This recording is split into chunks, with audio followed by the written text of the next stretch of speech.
tell you about my work. They tell me that we'll just do clarification questions, but if there's if there's anything in particular, especially on the infant methods that isn't clear to you guys, I'm happy to explain more, so just let me know. Okay, so starting out with the motivation for my work. As we all know, human cooperation is a bit of an evolutionary puzzle, and lots of folks have endeavored to solve that puzzle by talking, oops, oh dear, mouse, no mouse, come on, oh, there we go. All right, by postulating three sort of broad requirements for cooperative systems. So this is a super crude summary of lots of other people's very careful theoretical work, so please forgive the brevity. But basically, in order to be cooperative, we need to be cooperative.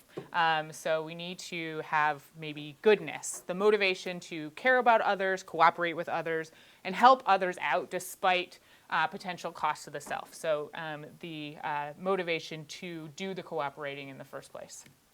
Second, in order to support systems that include this motivation, we need to be evaluative. We need to identify and evaluate those who do and do not have goodness, who do and do not care about, cooperate, help others. We can do this via observation, first party of ourselves. We can see that someone is cooperative or helpful. We can also get information on which to evaluate people based on reputation. So how do others talk about their behaviors as cooperative or not? And finally, this evaluation should lead to selective social behavior. So we should have motivations to affiliate with and or reward those who do the cooperating, who are prosocial, who care about others, and we should be motivated to avoid and or to punish those who are antisocial, who fail at the cooperative task, who cheat, etc. So this should serve to promote prosociality and prevent antisociality in the future, and also sort of render antisocial behavior, cheating, etc., less effective. And this might happen via both direct and indirect reciprocity. We might avoid those who've harmed us. We might avoid those who've harmed others. Okay, so the main idea is that without selective social behavior and evaluation, number one, the cooperative system itself could never get off the ground. We need systems to regulate cooperation and make it less personally costly. Okay, so since humans are the most empathetic, cooperative, and altruistic species on Earth, they should also be the most evaluative and the most retributive. So my approach has been to search for evidence of goodness, evaluation, and reciprocity or retribution in infants and toddlers who theoretically have much less time to learn about the value of cooperating, et cetera, in their everyday lives, and who are not certainly being schooled in what's the right and wrong thing to do. So the talk will have three parts. The first will be very short because it's mostly not my work, suggesting that babies themselves are good, helpful, cooperative, empathetic, etc. And then the second and third parts will provide evidence that babies from the first few months of their life are evaluative as well as reciprocal or retributive. Okay. And of course that these requirements early in life are already feeding into each other. So infants regulate their, say, prosocial behavior based on their evaluation of the targets of that behavior. Okay, so my aim is, of course, not to deny development or to deny the important role of the environment, nor active construction processes that children bring to the table as they progress through the moral development task itself. So these are, of course, critically important. Rather, I'm hoping to provide evidence that there's some kind of core upon which that development progresses, that there's some stuff built into the system that then the environment and learning, et cetera, all progress upon. Okay, So first part is to convince you that at least some evidence out there suggests that babies are good. So from birth, newborns show rudimentary empathy. They, for instance, cry more to the sounds of other babies' cries than they do to non-human sounds, but sort of matched for intensity. They also cry more to other babies' cries than they do to recordings of their very own cries, suggesting that it's a sort of system tuned to conspecifics as opposed to the crying stimulus in general. Once infants are physically able to, they comfort those in distress, doing things like patting people in distress on the back or bringing them their own toys to try to make them feel better. They're not the best comforters, but they do seem to attempt to do so. They are helping others to achieve their goals. So if they see you sort of reaching for an out-of-reach object, they might toddle up and hand you the object. They inform others of things they should know. So as early as 12 months of age, which is just shortly after the pointing behavior emerges in development, if they see you looking for something and they know where it is, they're likely to point out where it is to help you. And a recent very cool study, oh no. No. Okay. Good idea. Good idea. Yes, indeed. Thank you. And a recent study suggests that if a 12-month-old infant sees you about to walk into a hazardous situation, so say there's something on the ground that you don't see and you're about, they will actually point to stop you from tripping over a hazardous object or something like that. They will also readily, although potentially less readily as they enter toddlerhood, share their resources, give you their soggy Cheerios, etc. Okay. So why are they doing this? Why are they engaging in these prosocial behaviors? Obviously, this stuff is socialized. So it's modeled, it's praised by their parents. But potentially, socialization isn't everything. And there's now quite a bit of evidence suggesting that it's not. So for instance, chimps help too, both in the lab and in the wild. It doesn't matter if a parent is there in the room with infants or not. They're equally likely to help a stranger if their parent is there or isn't, suggesting that it's not just that their parent is there controlling them sort of from afar. They help even at a cost to themselves. When they need to get up from a super awesome activity, they'll still run and help someone in need over and over again, in fact. When you reward toddlers for helping, subsequently they help less. So a sort of signature of something that's intrinsically motivated is when you reward it, so you add an external motivation, the behavior decreases. And that is what happens when you reward toddlers' helping behavior. They help less in the future. It doesn't matter whether they or someone else does the helping. So toddlers show arousal measured via pupil dilation when they see someone in need of help. And when they help them, that arousal goes down.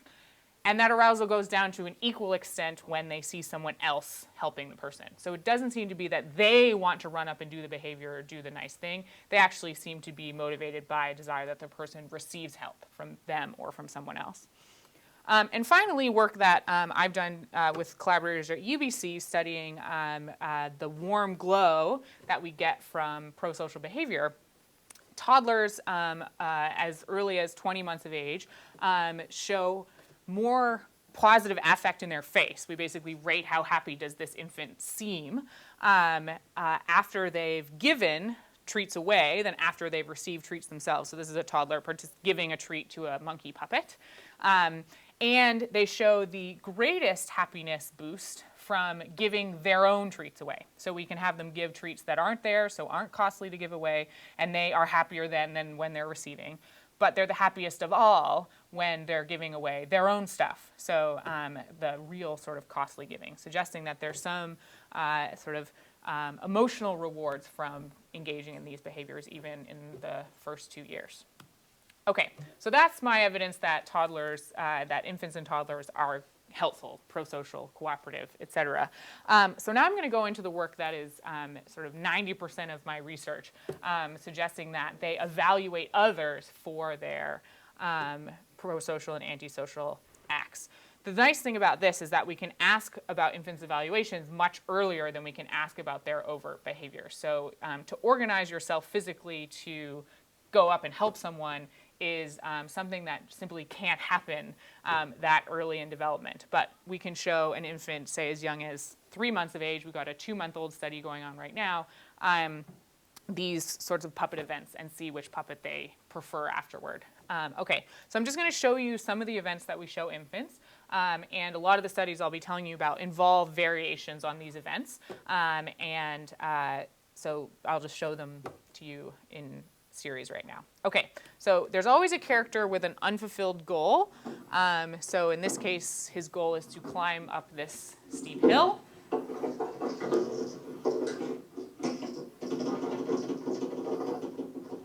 So this character has the goal to get up the hill. He is unable to, and then in this case, yellow triangle comes and bumps him to the top of the hill.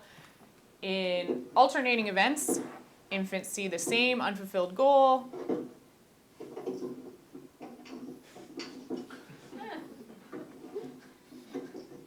And then they see a character come out and bump him down the hill. From your reaction, it is pretty clear that one guy here is the good guy and one guy here is the bad guy. That's actually what led to these studies in the first place. So similar stimuli have been used to ask a slightly different question about infants. And watching the stimuli, I was just like, God, I really hate that mean hinderer. I wonder if babies do too.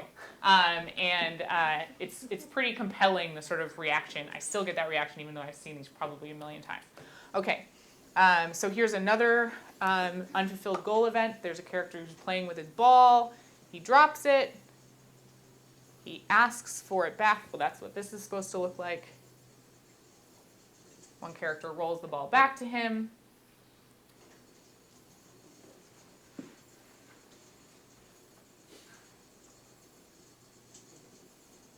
Another character steals the ball away. Here is our box event. So there's a toy inside this clear box that you could see clearly if you were the infant.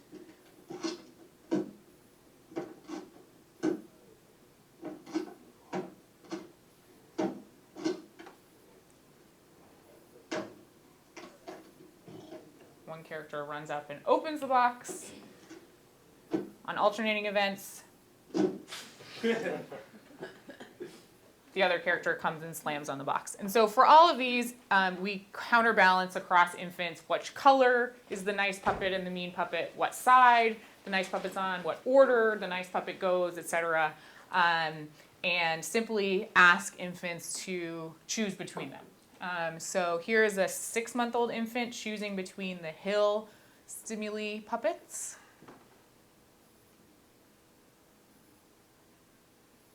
Here is a 8-month-old. Here is a 8-month-old choosing between the hand puppets.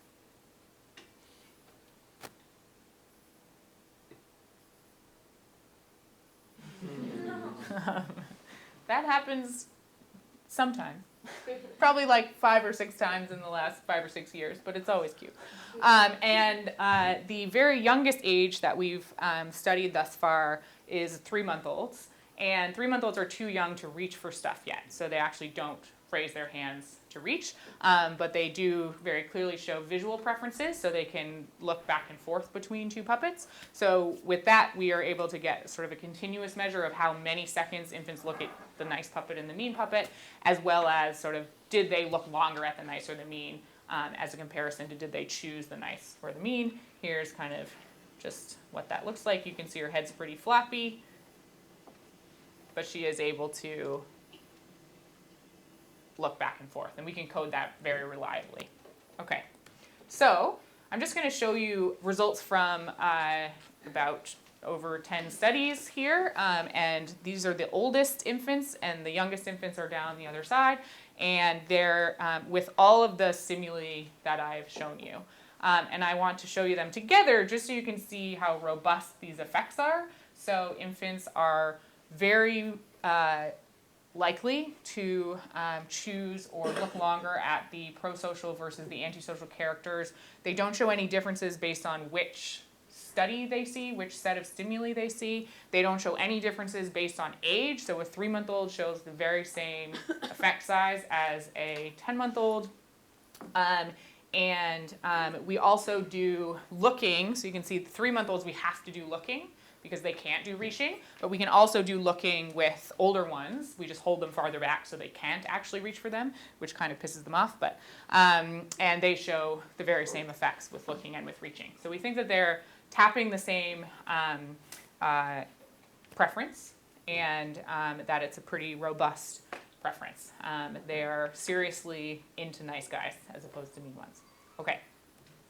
So why do they do this? They approach or look longer to prosocial than to antisocial others, and they do so in a variety of different physical helping and hindering scenarios, suggesting there's not one cue that they're sort of picking up on. But why are they doing this? One possibility is that when they come into the lab, helping is familiar or expected, and hindering is unfamiliar or unexpected. They're sort of finding it weird, and therefore they don't like it. This might have been the case, but we don't seem to find evidence of it in our data. So we have a consistent failure to attend longer after either prosocial or antisocial acts. Essentially, infants viewing a prosocial action are looking just as long at that action as an antisocial action. They're not looking longer at antisocial, which is what you might expect if they were surprised by that or had some baseline expectation that others will help others. In the infant world, that is kind of how we identify, do they hold an expectation? And their data suggests that they do not. It doesn't mean they don't. We might not find it in other ways, but the data as we have it right now suggests that they're not expecting these behaviors at some differential rate. Okay, there is evidence with infants and toddlers in the second year of life expecting equal distribution of resources. So it's not that infants don't expect anything in this larger domain, but they don't seem to expect helping versus hindering.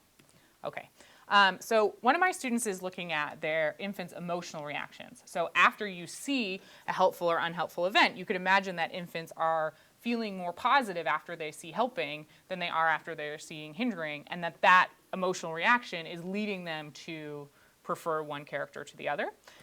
So basically, to ask this, we have raters simply code infants' facial expressions on a Likert scale from 1 to 7. So extreme negative reaction, no reaction, all the way up to extreme positive reaction. So an extreme negative reaction for infants who stay in the sample, because extremely negative meaning I'm screaming with tears, that means they're removed from the sample because they're fussing out, would be a and sort of a head shake or a really extreme brow furrow. An extremely positive reaction is like grinning, clapping. We get some of that happening, but mostly they're pretty mild in their reaction. So we get a large percentage of 4s, no reaction at all, and we get mostly, small smiles, tiny brow furrows, that kind of thing. But the question is, are those reliably signaling what valence of show the infant just saw? So we have two methods. We code pairs of trials in which the coder knows that the infant has seen one of these trials was a positive event and one was a negative event. And we also code random 4 out of 6 trials they saw. So in that case, you know that one of the events had to be either positive or negative, but it could be 1 helpful, 3 unhelpful, 2 and 2, or 3 and 1. Does that sort of make sense to everybody? So in that sense, the coder can't bring as much expectation to it as with the pairs. They don't have information that one has to be nice and one has to be mean. Okay. So after we code all of these events for a given infant, we average them and give each infant a prosocial reaction score and an antisocial reaction score. So how positive were they after they saw prosocial events versus antisocial events? Here's what the data looks like. As you can see, it's not super strong. As I maybe hinted at before, the coding is necessarily skewed positive because you can have, you don't positive out of a study, but you can fuss out of a study. So the very extreme negative reactions are removed from the sample. And about 50 to 70% of scores are 4s. as in the coder indicated no reaction. So what we do is we also have an additional forced choice measure. So if you had to guess, you think there's no reaction here, but if you had to guess whether this was a positive event or a negative event the infant was seeing, what do you think it was? Okay, so here's what the data looks like in a little easier to process format. These are groups of toddlers using both the randomization method, which is the one where they code 4 out of 6 trials, and the pair method. And in both cases, infants are showing reliable differences to be more positive after a prosocial event than they are after an antisocial event. I should mention that these are all after seeing ball shows, the ones where the ball was stolen or given back. And that is the one where there is very unlikely anything happening in infants' eye movements that could cue a baby or cue a coder as to what's going on. So the actions happen at the same place on the screen, and they involve, the last thing is somebody runs off a stage. The only difference is whether the ball happens to be with the character when they run off the stage or not. So we tried to take the one where it'd be hardest to detect anything in the infant's eye movements that could cue you into what's going on. Anyway, as you can see, in 3 of our 4 samples, 2 samples of toddlers and 1 of infants, there's a reliable difference. Coders could detect more positive responses after prosocial events than after antisocial events. The forced choice method revealed the same pattern. So basically, none of these are huge effects, but coders are able to say that I think is a prosocial event versus an antisocial event at better than chance levels for 3 of the 4 samples. So it does seem that there's something that they're liking about the event itself. They're responding more positively after a prosocial event than an antisocial one. Okay. Okay, so what are they evaluating? They seem to be evaluating these characters. They like the helper more than the hinderer. They're somewhat more positive after they see a helping event than a hindering event. But what is it that they're evaluating? So for adults, of course, mental states are the things that we care about when we're thinking about others' prosocial and antisocial actions. Past developmental work, so starting with Piaget, suggested that kids are ignoring intentions and focusing mostly on outcomes. So famous work by Piaget suggested that if there was, Johnny broke 15 cups by accident, but Jimmy broke 1 cup on purpose, kids will say that Johnny is worse, even though, of course, as adults, we would say, well, if it was an accident, actually Jimmy is worse. You can't, intentionally breaking something is going to be worse. But dozens of studies suggest that young children show an outcome bias. They focus mostly on how bad was the outcome.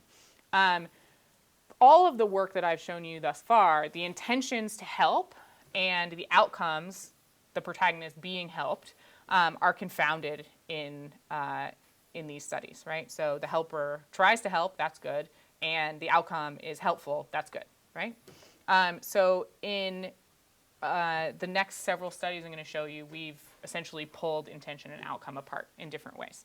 Okay, so just to point out, intentions are presumably harder to evaluate others based on. They're unseen and must be inferred, so whether a character gets helped or not is a very clear and present outcome, but the intentions of the characters are more difficult to see. But if we're thinking about how a system has evolved or developed, it's also presumably more important for tracking future behaviors to focus on intention, right? So if you tried to help me before but failed, I think you're more likely to actually help me in the future than if you tried to harm me and ended up helping me for some strange reason, right? So a good evaluation system should be tuned to intent. Okay. So here's one study in which we pulled apart intention and outcome via failed attempts. So here is a failed helper event.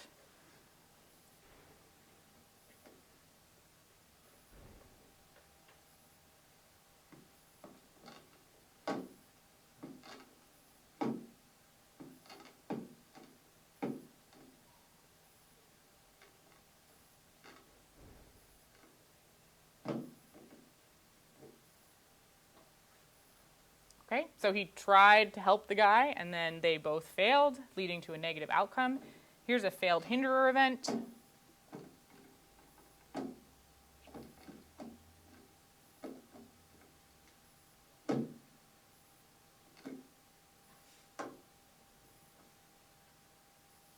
So that guy came and jumped on the box, slammed it shut, and then he ended up opening it anyway. So when we show adults these events, they describe them in terms of failed helping and failed hindering, suggesting that they're okay to use on infants.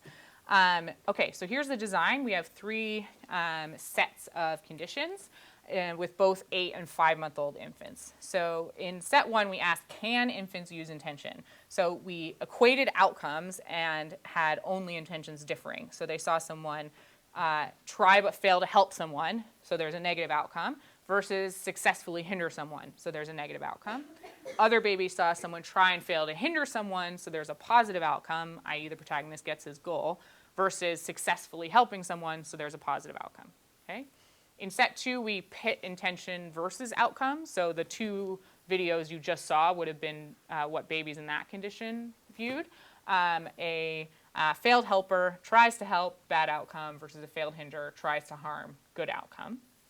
And then we have, if intentions are equal, outcomes differ.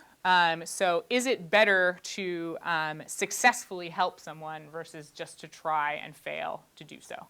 So can they detect the outcome difference? Okay. So here are the results.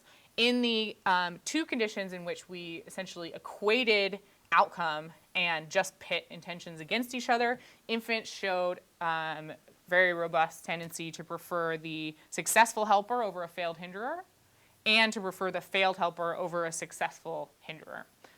So suggesting that they are able to pull out the intention when the outcomes are the same.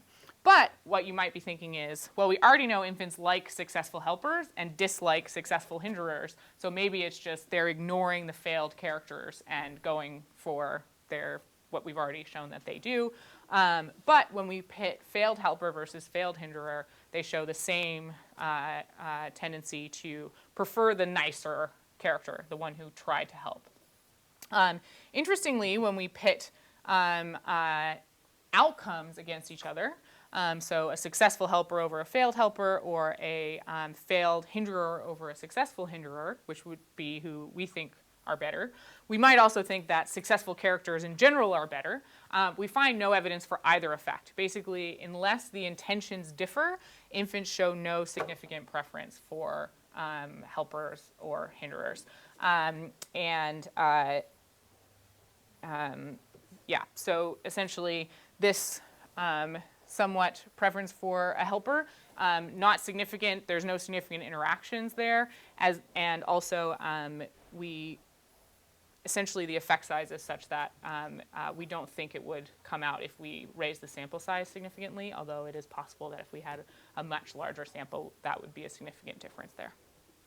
Okay, so it seems as though these are the results with 8-month-olds, by the way. 8-month-olds are using intention, privileging intention, and not using outcome in their social evaluations. Interestingly, 5-month-olds failed to show any significant effects. So in all of these conditions, they were at chance, suggesting that any time potentially any information is conflicting, so intention differs from outcome, they might be just like completely confused, which would make sense. These are pretty confusing events.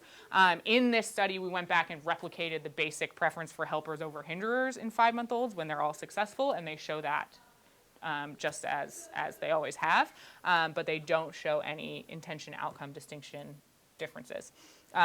If you're curious, we also have controls for the presence of coordinated action versus box slamming. So it doesn't seem that infants are just liking those who coordinate action or disliking those who slam on boxes. It's specifically doing so in the helping and hindering context. Okay. But adults' judgments are still more mentalistic than these. So for instance, just as you don't have to cause, you can only intend a good outcome to be prosocial, prosocial and antisocial acts don't have to look any different from each other. So you can do exactly the same behavior, and it can be prosocial or antisocial or neither, depending on the situation. So to illustrate this, I'll ask whether you guys think giving Brussels sprouts is nice. So who would think you were nice if you gave Brussels sprouts? Who would think you were mean if you gave Brussels sprouts? Anyone hate Brussels sprouts? Yeah. So it depends if you like Brussels sprouts, right? So the same exact behavior can be nice or mean or neither, depending on this intentions in this case, the preferences of the targets. And how you would evaluate me for giving you Brussels sprouts would depend on whether you knew that I knew that you didn't like Brussels sprouts or something like that, right? So it's a sort of second order mental state. Does she know that I know that that's a mean action? So if you don't know, you can't be blamed for the niceness or meanness of a particular action, right? Or at least you're much less blameworthy than if you did. Okay, so here's how we did that with babies. We have a grasping event in which there's two toys in front of a wall, a duck and a flower, and a character looks at one, looks at the other, and then chooses the duck in this case, but we counterbalance that across infants. Then they see a second event in which, again, he looks at the duck, he looks at the flower, and goes back and chooses the duck. So the toy locations have switched, so we're trying to give really strong evidence that he likes the duck and does not like the flower, because he consistently chooses the duck and ignores the flower. So they see that those two then repeated again, so a total of 4 times. And then they see a lost access event, is what we call it. Not very exciting, but basically walls go in the opening, doors go in the opening of the walls and prevent the lion puppet from getting through to his toy. And then, sometimes the grasped object switches and sometimes it stays. The idea is he's not supposed to know where his object is. And then we have 6 events in which one character, he shows he's got an unfulfilled goal again. Then one elephant comes and opens the door, blocking the toy he preferred. And the other elephant comes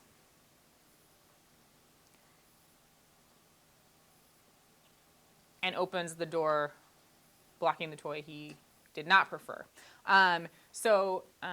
Across infants, this action happening at the closer door is sometimes the preferred toy and sometimes the dispreferred toy. So it's not about distance traveled or anything like that.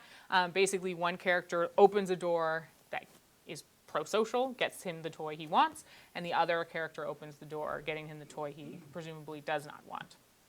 Okay, so that's one condition, the preference knowledge condition. So I don't know if you noticed, but these elephants were sitting there watching the grasping events the whole time. So theoretically, they know about the lion's preference for the duck over the flower in this case, right? So they know that the lion has a preference, okay?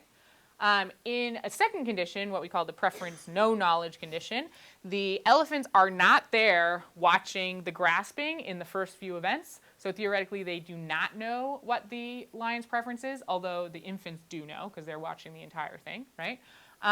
Then the elephants come back just to see him jumping up and down behind the wall. So in this case, the lion has a preference for the duck over the flower, but the elephants don't know about it, okay? In the third case, the elephants are there watching, but no preference, real preference information is given because the lion chooses the only toy that's available. There's no flower in this case. The duck just moves back and forth between the openings, and the lion always goes for it. So this is sort of like if I see you choose apples over oranges, I think you prefer apples, but if I see you eat an apple not in the presence of an orange, I have no information about your relative preference for those two items, right? So here, the elephants are aware that the lion has not demonstrated a preference. So later, when he's jumping up and down behind the wall, when the doors go in the wall, there are the 2 toys there. So the flower comes back, and so getting him to the duck should not be as prosocial as it is in the other cases. So the argument is, if infants are showing the sort of higher level intention reading here, that the elephants should only be distinguishable as one prosocial and the other less prosocial or antisocial in the preference knowledge condition, when the elephants know about the lion's preference. But in the other 2 cases, they shouldn't be distinguishable. Either there's no preference or the elephants didn't know about the preference. Does that make sense to everybody? Okay. Okay, so here's the data with 10-month-old infants. Infants do distinguish the characters in the preference knowledge condition, preferring the character who gets him to the duck in this example, but not in the other conditions, suggesting that they are thinking about the mental states of both the target of helping and hindering and the characters who do the helping and hindering when they're making their evaluations. Okay, so that's the case for infants are evaluating. They are liking nice over mean, and they're focusing on the mental states when they're making those evaluations. Now, the last part of the talk is going to be about whether infants are retributive or whether there's some sort of reciprocity processes that are implicated in these evaluations. There's also going to be some toddlers that will actually do actions in this part of the talk, so that should be more exciting. Okay, so the idea is that cooperative systems require mechanisms to curtail or prevent cheating and other forms of antisocial behavior. So this can be direct, you know, you're nice to me, I'm nice to you, you're mean to me, I'm mean to you, or indirectly, I can have a desire or inclination to harm those who harm others.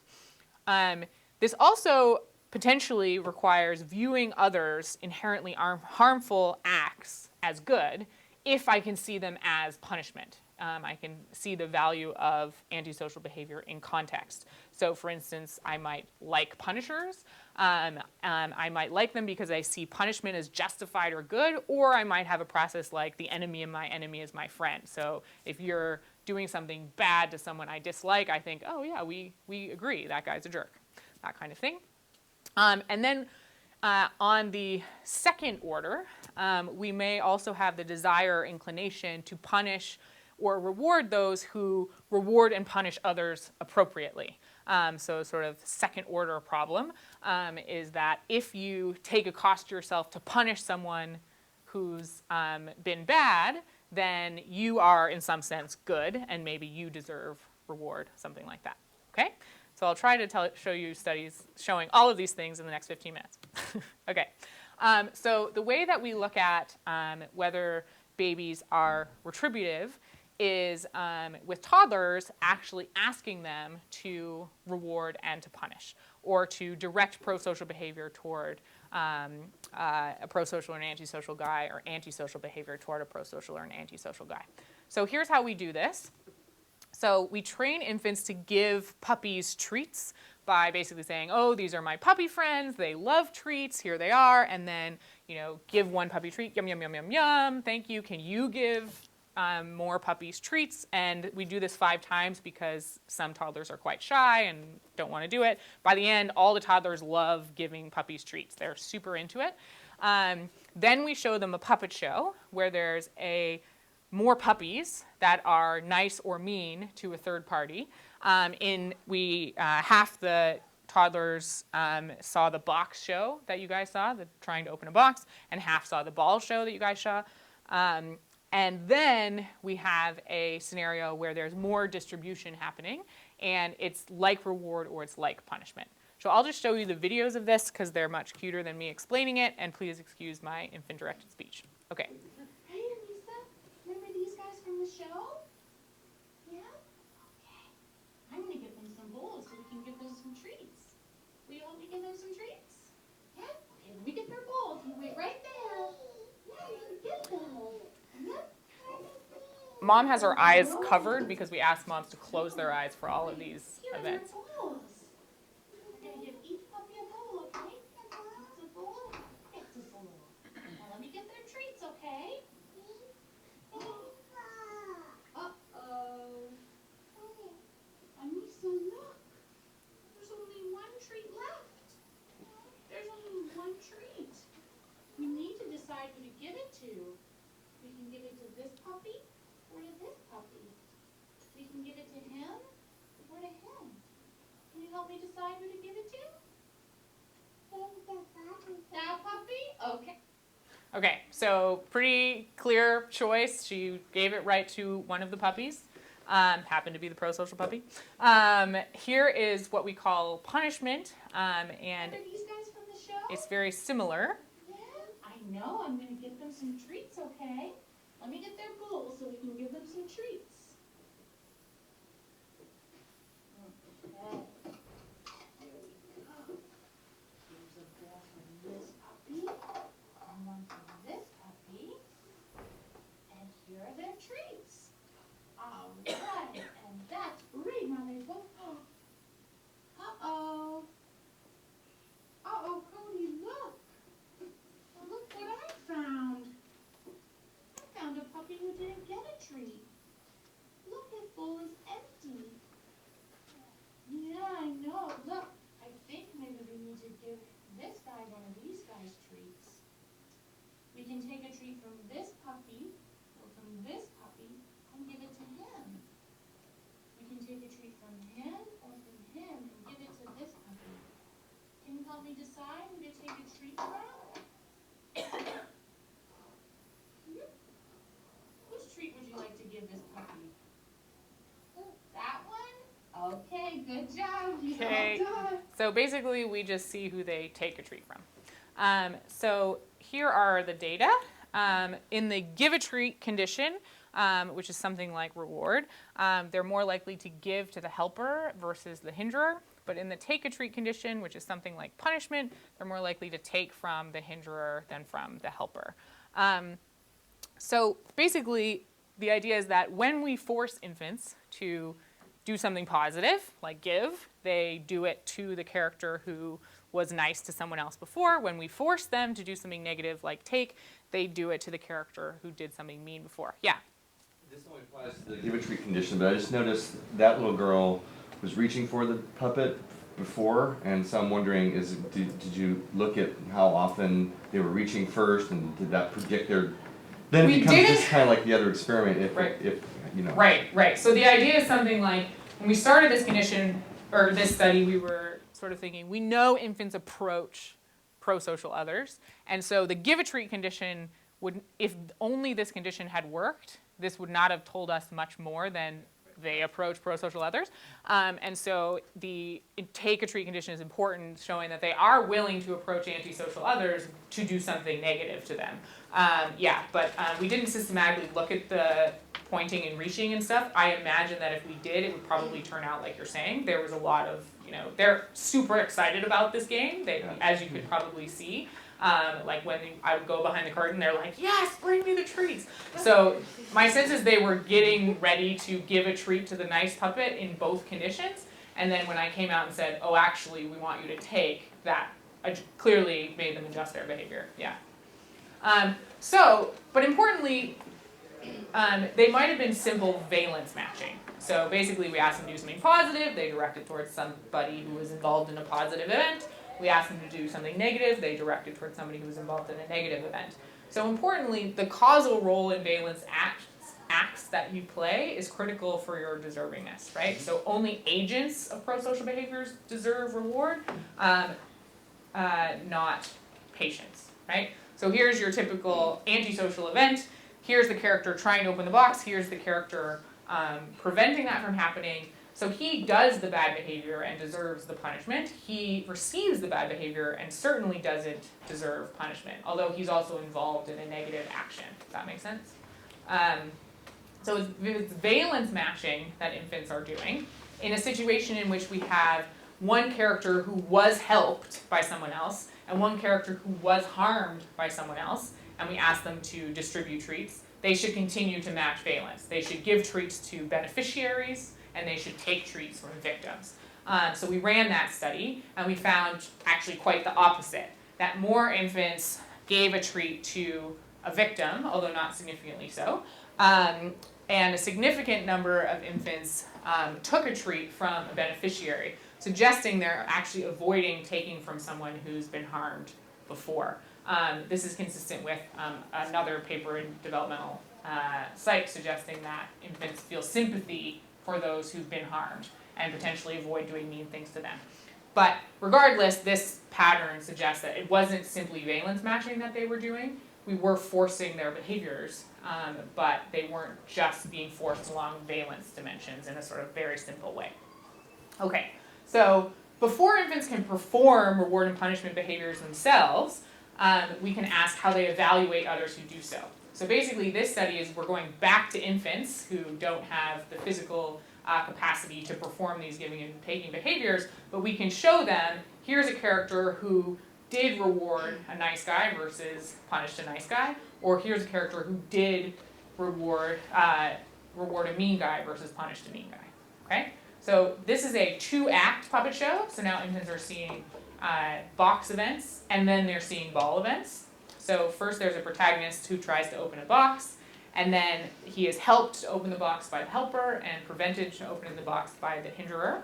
So if you'll allow me to talk about this in terms of deservingness, this sort of the helpful character deserves reward and the unhelpful character deserves punishment, right? So then we show infants, we split them into 2 groups and show them just those things happening. So half of the infants see the prosocial character from Act 1, play with the ball, lose his ball, and get his ball given to him and taken away, okay? So in this case, this should be super easy because we know infants prefer giving over taking, and this character deserves reward, so this should just be really likely to choose the giver over the taker in this condition.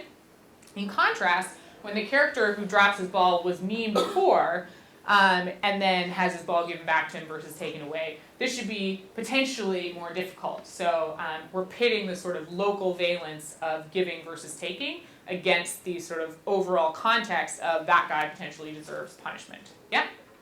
Just linking this to your previous study, do they, the giver-taker in this new frame witness the previous action? They're not they're not there to witness it, no. And we have not yet manipulated that variable, which we should. Because the previous study that I showed you suggests that they maybe shouldn't do this. Right. What I'm about to show you they do. Yeah. So we need to show whether, if we remind them that they could see it versus not see it, that might influence their results. But here they don't see it, and here's the results. We started with a group of 19-month-olds, and they preferred the character who helped the nice target, and they preferred the character who hindered the mean target, suggesting that they are interpreting these actions in context. They're not always thinking prosocial or helpful is good, but it depends on who you're doing it to. And we found exactly the same pattern of results at 8 months and at 5 months. If at 5 months you show infants the behaviors more. So basically, in our original studies, what we did was just showed infants 4 total events. So in the first box case, they see 1 helpful and 1 unhelpful, and then they move to the second ball case and see 1 helpful and 1 unhelpful. That's the data from 19-month-olds and 8-month-olds. When 5-month-olds just see that few events, they actually always prefer the nice characters. And in subsequent work, we found that basically it seems like that's because 5-month-olds forgot who did what to whom in round 1. And they were just sort of defaulting for liking nice versus mean.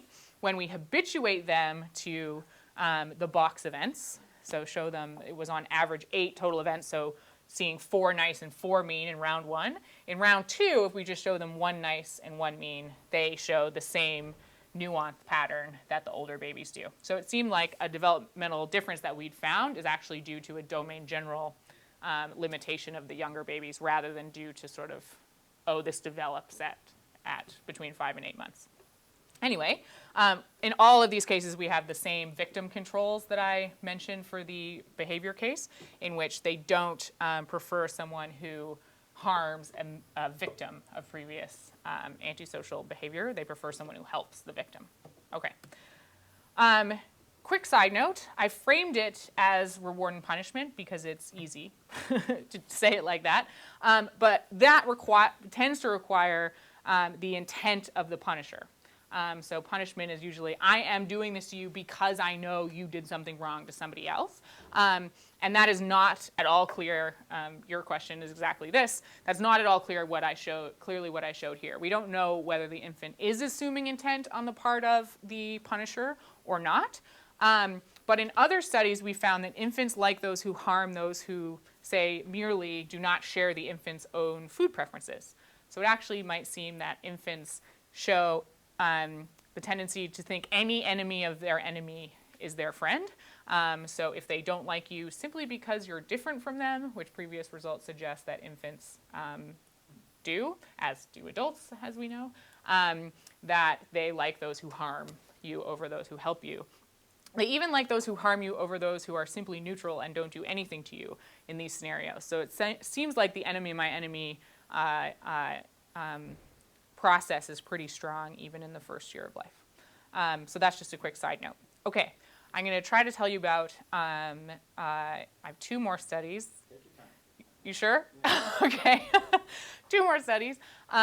So what about second order punishment? As I alluded to earlier, positively evaluating punishers just moves the so-called free rider problem up a level. So if you like those who punish, you like those who engage in costly cooperative acts, i.e. take risks themselves to inflict harm on someone who's inflicted harm on someone else. And it's been often discussed that basically then you need someone who will come in and reward a punisher and punish a non-punisher in order to prevent the problem of people reaping or sort of getting benefits off the cooperative system to keep them down. And then once you do that, you could just move it up another level and move it up another level. And so I can't solve the sort of problem of the forever moving the system up a level or moving the problem up a level, but I can show you that we've explored whether infants can themselves go up a level. And so in this study, it's essentially the last 2 studies I showed you combined. So these are, again, toddlers, because we're going to ask them to do treat distribution or taking away. So first they get warmed up like they did in the puppy treat distribution that I mentioned before. Then they watch a helper and a hinderer of an unknown third party in a box event. Okay. Then they watch a rewarder and punisher in a ball event of either the helper or the hinderer in the box event. So just like the last study I showed you, essentially.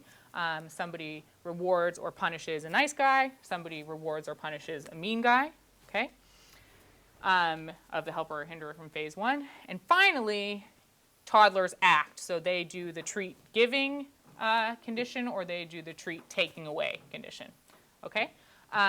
So I'm going to just show you the results collapsed across the many, many cells that are in this study and basically show you their preference for, in the give a treat condition, they are more likely to give a treat to both appropriate rewarders, someone who gave a ball back to someone who helped someone else, and appropriate punishers, someone who took a ball away from someone who harmed someone else. So these bars are collapsed across it. There's only 2 babies in this box, and I think 1 was from each. So there's no difference in their likelihood to give a treat to an appropriate rewarder versus an appropriate punisher. They're more likely to give a treat to appropriate rewarders and punishers over inappropriate ones. Does that make sense? Okay, so in the take a treat condition, they show exactly the opposite effect. These are the inappropriate guys that they're taking a treat from. Those who rewarded bad guys or those who punished good guys. Okay? So basically their own giving and taking behavior seems to take into account the past sort of 2 levels of behaviors from the characters involved. And these are 21-month-olds. So as you can see by the numbers, these are very much in progress studies, but the results seem quite robust as we go along. Okay. All right. I just said that. Okay. So last study I want to show you about goes beyond forced choice. So as you might have noticed, this is a pretty artificial version of reward and punishment, if that's even an appropriate label, that basically says, okay, you must do something nice, who do you do it to? You must do something mean, who do you do it to? Aside from like cops on the last day of the month, this is not at all how reward and punishment works in the real world. We're not like, here's 3 units of punishment, go, distribute, right?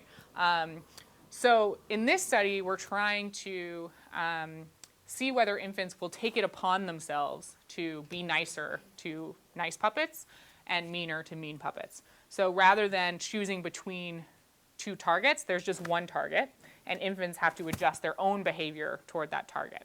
Okay? I'll show you a video of how this works. So basically, there's a puppet, a single puppet, who picks 5 of the same toy from a box with 2 kinds of toys. Basically shows that I prefer this toy to that toy. So we really hit them over the head with this is a preference. In their behavior, there's never any mention of I like or I don't like. But basically, there's about 80% of the toys in the box are ducks, and 20% are frogs. And the puppet picks only frogs out of the box. So it's really clear that this is their preference. This puppet then asks the toddler, ooh, just what I wanted. Can you give me one? And the toddler has 2 bowls, one filled with ducks, one filled with frogs, and they can choose whether to give the puppet anything. So we allow them to not respond in this study. And then they choose what to give the puppet if they do. So it's either they give them nothing, or they give them the toy they preferred, or they give them the toy they didn't prefer. Okay? Here's the procedure. And I probably should have mentioned this, but the puppet is either someone who's been nice to someone in a puppet show previously or mean to someone in a puppet show previously, right? Okay. So here's her showing her preference.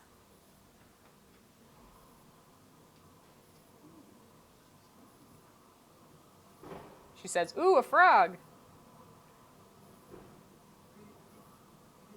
Ribbit, ribbit, ribbit, it's not that exciting. Ooh, fuzzy.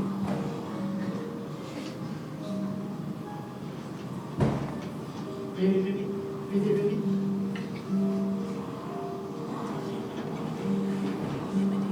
Ooh, fuzzy.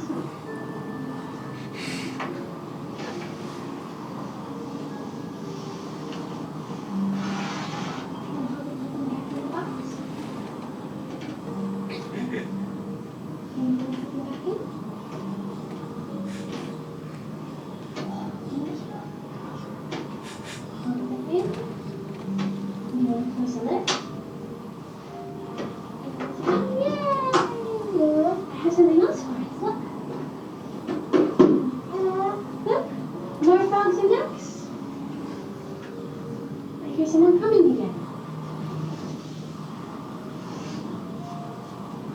Just what I wanted. Can you give me one?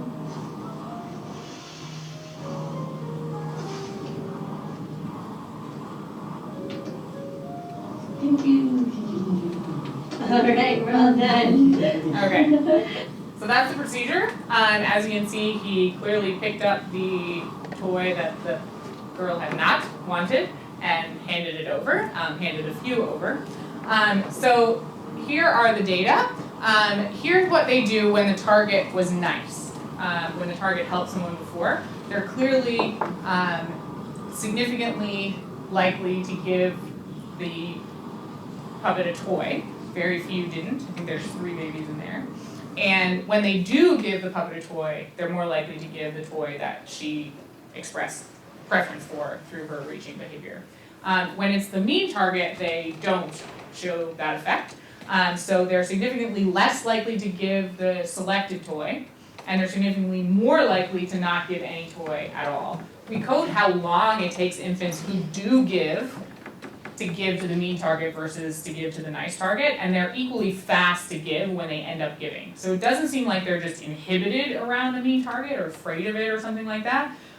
When they're not giving. In fact, some of them go, no, and like throw the toy across the room, or just sit there and like kind of with a smirk on their face, not giving the toy. We're actually coding now, going back and coding their facial expressions when they don't give.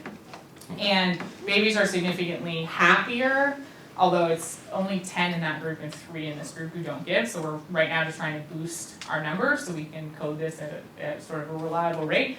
But babies who refuse to give to the mean target are actually smiley and happy about it, even potentially happier than babies who do give to any target. So they seem to be enjoying their failure to share with the mean target, suggesting that we're not forcing them in this case, that they might actually be motivated to, if not do something antisocial, to deny prosocial behavior to somebody who's been mean. Okay, that's it. So I hope that I've convinced you there's evidence for goodness, evaluation, and reciprocity or retribution in the first 2 years of life, and much of the evidence is within the first. This suggests that human infants have the predicted capacities for sustaining cooperation. And I believe this is too early to be solely the result of experience or coaching from the outside, and that it suggests that there's some sort of core system that sort of maybe is motivated to be prosocial, but is also noting when you are or are not prosocial yourself and liking prosocial others, disliking antisocial ones, and also evaluating behaviors in context, right? So liking those who are antisocial to antisocial, and maybe even motivated to perform less prosocial acts toward antisocial others. So I think the task now is to sort of pin down exactly what of this is potentially innate content versus innate biases to focus on various parts of others' actions versus socialization and active construction in producing these behaviors and evaluations initially, and then in changing them over time. So there's a lot of work to be done to figure out why infants are looking so good at this stuff, whereas young children look very bad at this stuff in a lot of classic moral development work. And right now we're starting to do that, asking kids in preschool what they think about these characters and that kind of stuff. But that's all, students are working on that now. So stay tuned. Thank you very much.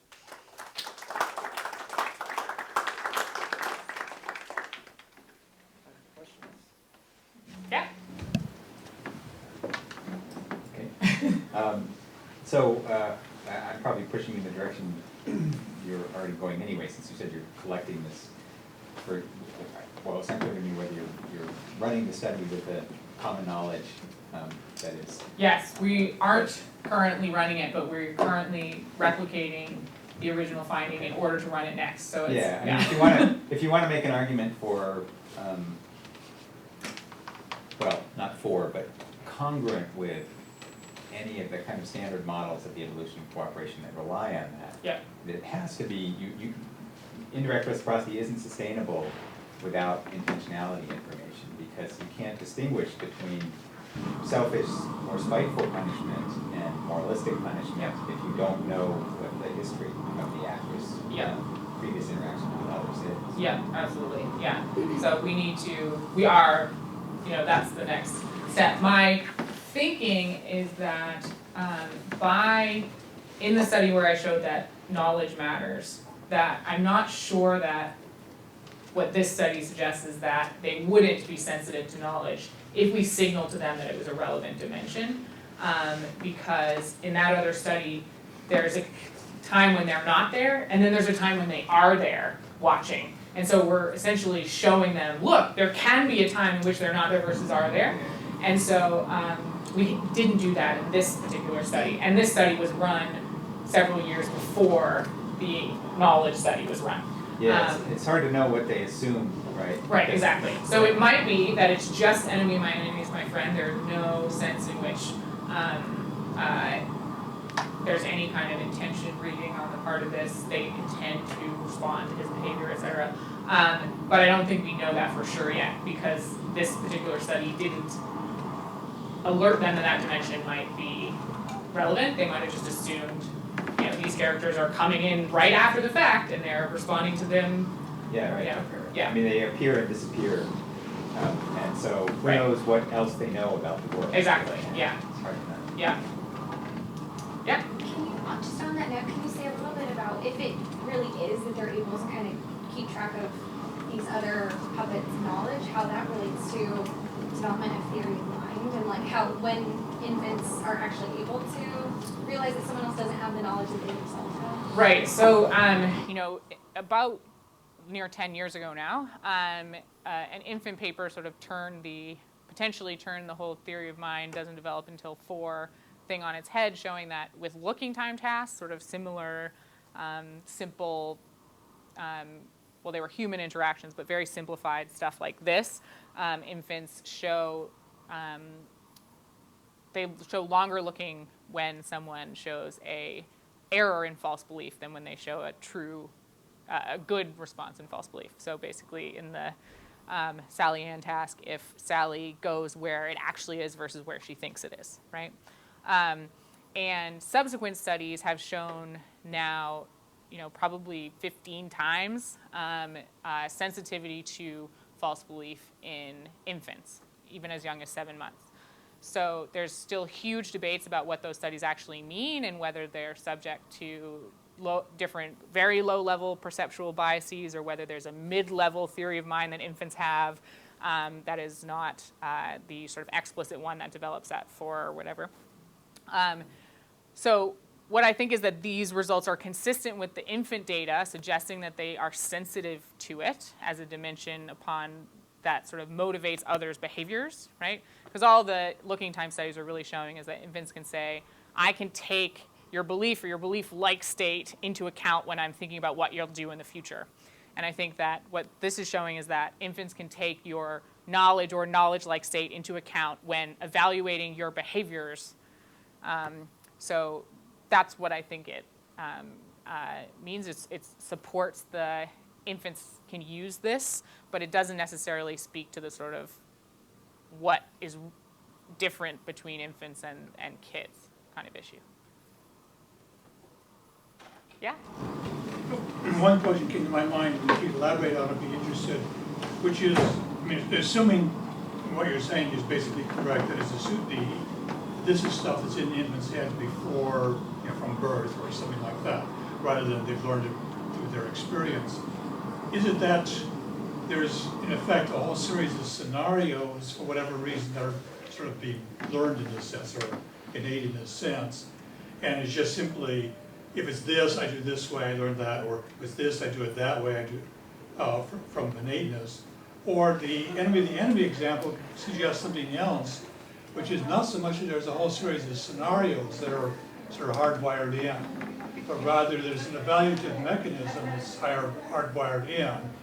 And what you're seeing more is that evaluative mechanism playing itself out in different contexts, where they're sort of figuring out what's the appropriate way to respond, not because that's a scenario that's hardwired in, but rather because they've got the enemy, a friend of my enemy kind of is a Right. enemy kind of a thing, which when applied to that situation generates then the behavior.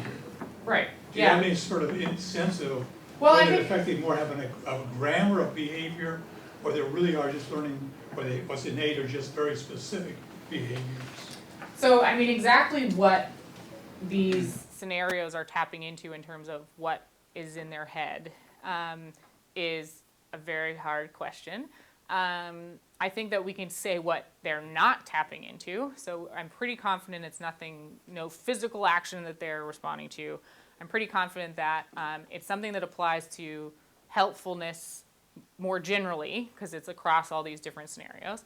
And my bias is to see it as noting when someone acts in such a way that facilitates or blocks a goal.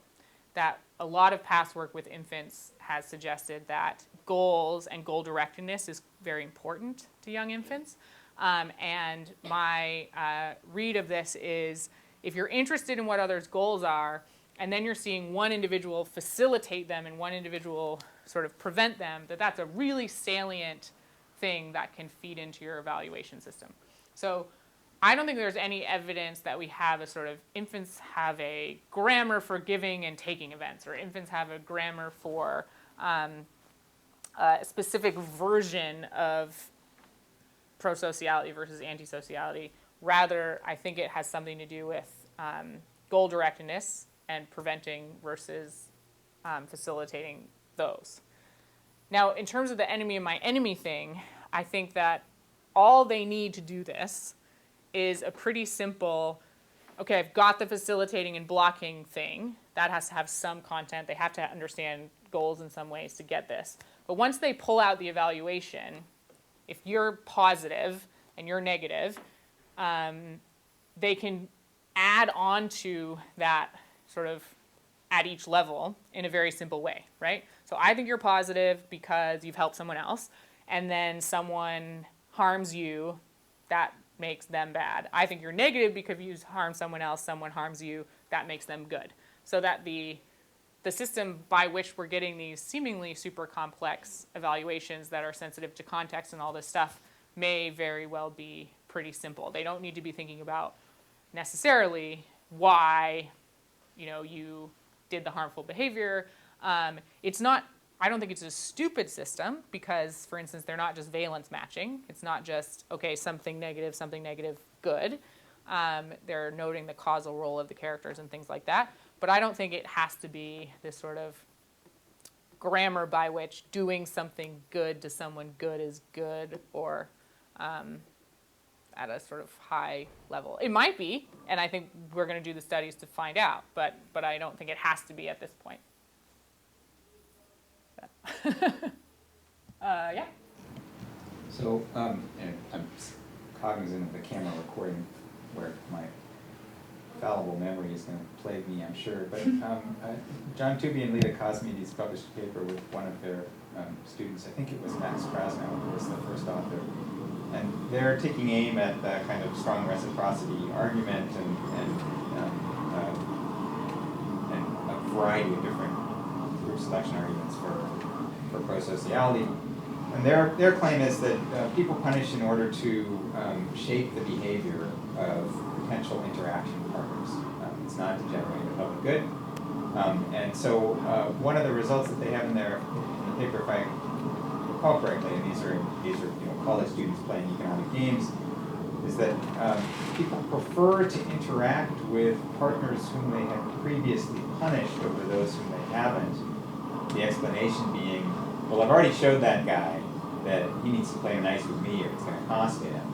And so he's a preferred interaction partner because I won't have to pay that price again with him. His behavior will be more reliably in my favor than would be the case if he had no information. Mm-hmm. Okay?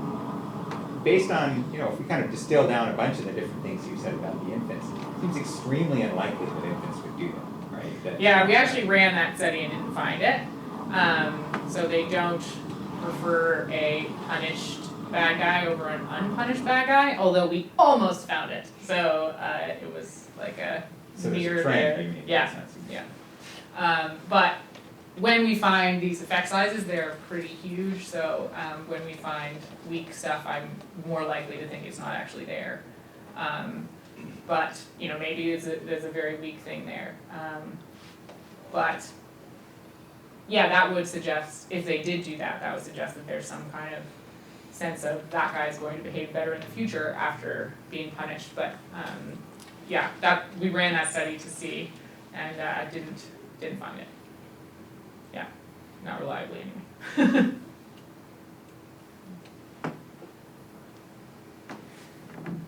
I have a question about the basically the third-party punishment stuff that you did. So, the last study I think that you showed where with the frogs and the ducks, is in terms of if you wanted to get an actual measurement of how much babies would third-party punish in the real world, it's closer than the other one that you've had, but it seems like it still has the problem that there's a person making a request. Yeah.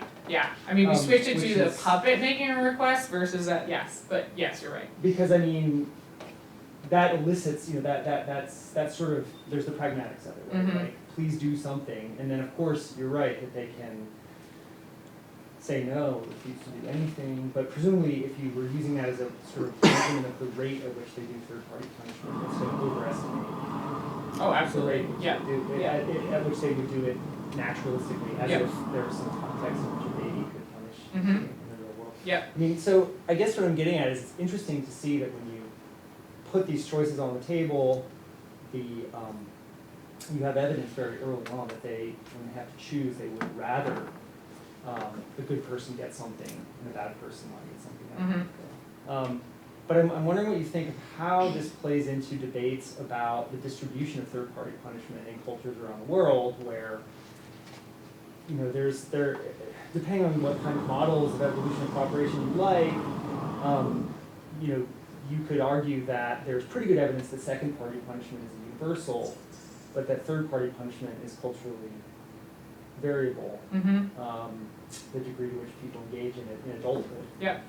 Yeah. I wonder, so you would know better than I, about cross-cultural differences in the degree to which people like it when others do it. So, you know, because I'm working with a largely not very behaviorally sophisticated population, I Yeah. tend to focus on evaluations because, you know, there's lots of reasons why you wouldn't do a behavior.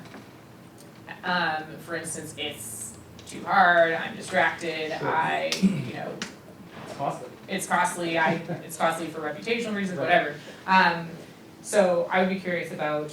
Well, I mean, the cost is really the sort of thing. Oh, right. Right, because Yes. the question is, you know, is how much do people chase down the guy that stole somebody's purse or whatever, Mhm. right? Mhm. And there's a big debate about how much people actually do that. Right. Clearly, in the city of New York, 1 or 2 people will occasionally jump on the subway tracks, right? But how, I mean, Mhm. most people don't. Yep. I mean, there's, you know, we don't have anything like like just in terms of a measure for that in toddlers and Yeah. infants. You know, work mostly coming out of Harvard. They are finding pretty robust, you know, giving up your Skittles to punish Right. someone else who distributed unfairly, kind of, you know, so a basic third-party economic game. They find it pretty robust 5 and 6-year-olds. Yeah. But, you know, that's a long way Pretty from where we are. cheap too, I mean. in Also terms of- quite cheap, Yeah. yeah. So, I mean, because and I'm just asking what you think about this, because one sort of simple story that you can tell, which would be kind of odd, would be babies start out as third-party punishers and then lose that in some places. That would be weird. It would be weird, although it's,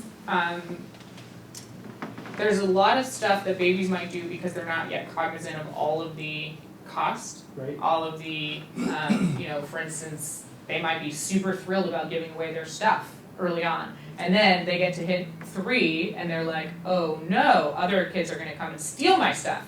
Right. Now I must protect everything, right? So why is it that babies look nicer than 3 to 6-year-olds? They do look That's true, nicer. yeah. And so it might be that they start out that way. I'm not saying we have evidence for it, I'm just saying I could see it Yeah. as a possibility. That there might be something about the young ones who are sort of relatively unencumbered by the, even thinking about the costs of, say, sharing or, say, third-party punishment. Right. I mean, it seems like, I don't know what you think about this, but it seems like another option is something like, because the interesting thing about your work is that they are making choices, right? It's not just evaluation, choosing to do certain things. But I mean, you could have a theory that's something like, you know, the evaluative machinery needs to be there early on so that then the babies can figure out who's nice, who's not nice, what to do. And so, that actually in terms of, I mean, so, and if that's true, then it can be useful to see, you know, are there, I don't know how you do this, but do they really make personally costly decisions to be prosocial, or is it merely a matter of they're evaluating and these behavioral measures that you have, which do involve choices, are just not that costly, so you're really measuring their evaluative capacity and not their willingness to actually pay costs. Right. I mean, I think we definitely don't have any evidence that they pay costs to do the prosocial action of punishment. Yeah. They certainly, you know, several of Felix Barnegat's findings suggest they pay a significant cost to help others. So they'll like crawl out of an awesome ball pit and stop playing with a super fantastic toy, and you know, so the first order prosocial does seem to be despite costs. I mean, they hand over their own blankie, like to people who are upset, right? So they're not paying costs. They are, but in terms of the punishment, I mean, you know, I think they're really reluctant to do antisocial. My sense is they have a clear sense that this is an antisocial behavior, and that being inhibited on doing antisocial behaviors may prevent them from doing costly ones, even toward those who deserve it. On the other hand, you know, we've got a whole bunch of kids who are sitting there being like, nah, nah, nah, nah, nah, not giving a toy to someone who's asking for it. So Yeah, but also maybe potentially really big individual differences on that. Because I'm, as in the cross-cultural stuff, right? Cultural differences and also individual differences, I'm sure, yeah. I mean, it's possible that the Oh, I'm sorry. sorry. Go ahead. I understand that the whole point is to demonstrate how early infants have these capacities, but have you looked at variants? I mean, I was wondering with those two kids that Yeah. was given, were they just clueless? Is this potentially a test for early signs of autism? On Thursday, I could give you the answer to that because I will be having a meeting to look at that data. So we are now, basically, the effect sizes are so large that it's hard to find babies who do pick the mean one. But we've identified a group of 40-ish kids who consistently picked the mean puppet consistently as in more than half the time. So we've got kids who came in 6 times and always picked the mean puppet. And we've got kids who are more like the norm who came in 6 times and always picked the nice puppet. So we've got a group of more than half mean, and then we've matched them by number of studies, age at studies, sex, that stuff, with a group that looks the same except reverse, so more than half nice. And they're now all 3 and up, so we've given them various behavioral developmental scales, including an autism scale and including the preschool callous unemotional trait scale. We started a year and a half ago by giving just the overall adaptive functioning questionnaire, and it's a really long questionnaire that we did over the phone, so it's like 7 hours, we've studied 7 kids, and it was an hour per kid, and 3 of them looked weird. So this is 3 of the 7. 1 had autism, been diagnosed, and 2 had antisocial behavioral problems. So it might be, then we were like, oh my gosh, this might actually be something, stop everything, and it took us a year to get ethical approval to do all of these scales, and we do it all online now, so parents can just go and log in. Don't know what's going to happen. It might be that was a fluke, and those will be the only 3 kids in the sample who look weird, but yeah, so, one thing is if these are really sort of built-in, modular, whatever, systems, you might expect there to be those who don't have them. And so that would be, I'm really excited to find that out. But I think there might be 2 versions of this. So one is you're a baby who has autism and you don't understand the goals, right? You don't understand that guy needs help because you don't understand what a goal-directed action is. And so you are a random responder, right? You just don't process the whole situation. So if you did process it, you might like the nice ones, but you're just not processing the goal, failure, etc. Then there might be kids who do process that. They do see there's an unfulfilled goal. They see there's a helper and a hinderer, and they understand what that is, and they actually like the hinderer.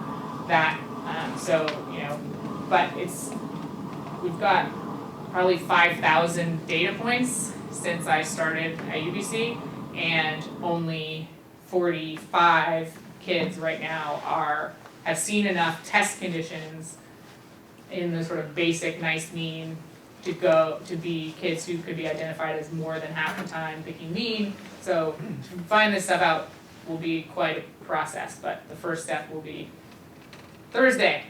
Nice. Unfortunately, we are now at the end of our time, but thank you very much for your talk, and thank you all for coming.